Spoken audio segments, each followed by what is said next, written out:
Semangat pagi. Adik-adik mahasiswa yang saya banggakan, pada kesempatan ini saya akan menjelaskan tentang ethical issues in auditing practice.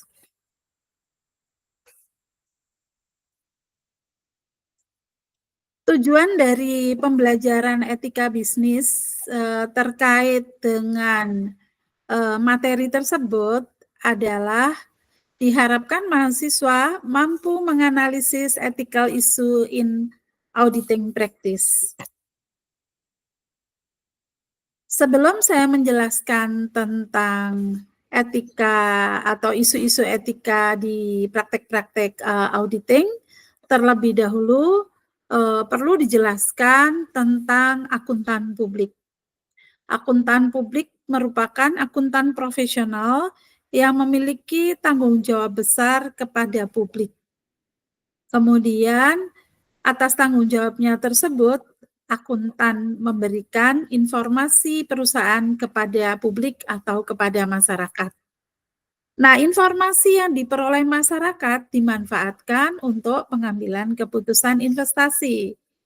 Kemudian, agar publik dapat mempercayai informasi tersebut, harus ada tingkat kepercayaan terhadap kompetensi dan perilaku akuntan.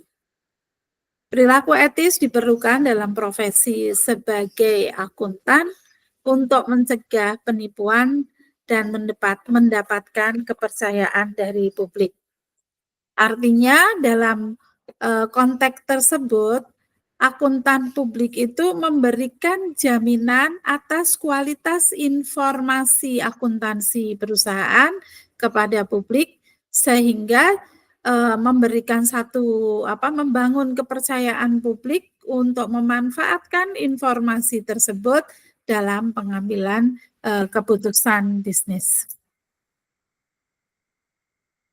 Baik, saya lanjutkan pada materi berikutnya, yaitu dalam menjalankan tugasnya, masalah etika dalam praktek audit itu antara lain dikelompokkan menjadi 3 hal sebagai berikut.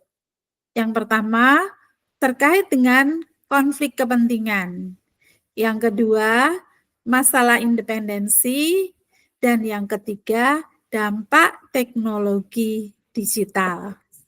Nah, dari ketiga permasalahan tersebut merupakan sesuatu yang penting ketiga masalah tersebut karena dapat mempengaruhi kredibilitas dan profesi audit. Oleh karena itu, auditor diharapkan menegakkan standar etika untuk memastikan integritas pelaporan keuangan, serta melindungi kepentingan publik. Berbagai faktor pemicu dilema etik dalam praktek yang terkait dengan peran dari akuntan publik atau dalam proses audit, antara lain adalah insentif keuangan, kemudian adanya tekanan klien, serta kemajuan teknologi. Nah, 3 faktor tersebut dapat menimbulkan atau sebagai pemicu terjadinya dilema etik.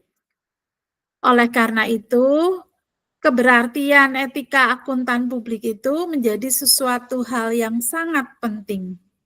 Nah, ada beberapa argumen yang mendasari atas pentingnya etika akuntan publik, antara lain adalah sebagai berikut. Yang pertama, alasan utama pedoman etika bukanlah untuk memberikan solusi yang tepat untuk setiap masalah, tetapi untuk membantu dalam proses pengambilan keputusan. Jadi kalau seandainya akuntan itu ketika dihadapkan dengan dilema etik, kemudian ada pedoman etika profesi yang digunakan sebagai bahwa profesi tersebut memiliki kode etik, maka ini dapat menjadi satu dasar atau justifikasi dalam rangka menghadapi dilema etik tersebut. Sehingga ketika keputusan yang diambil untuk mengatasi masalah dilema etik tersebut tidak didasarkan pada subjektivitas akuntan tersebut. Kemudian pedoman yang ditetapkan akan memberikan arah kepada akuntan untuk berlaku etis. Ya, jadi di samping tadi ada dasar ketika dalam menjalankan tugasnya atau sebagai pimpinan di kantor akuntan menjalankan tugasnya, kemudian ada masalah yang berpotensi terjadinya pelanggaran etik, maka kode etik akuntan publik bisa dijadikan sebagai dasar justifikasi. Kemudian yang kedua adalah memberikan arah atau guidance kepada akuntan untuk berperilaku etis. Dan yang ketiga, tanggung jawab khusus dari profesi akuntansi dinyatakan dalam berbagai kode etik yang ditetapkan oleh organisasi besar seperti American Institute of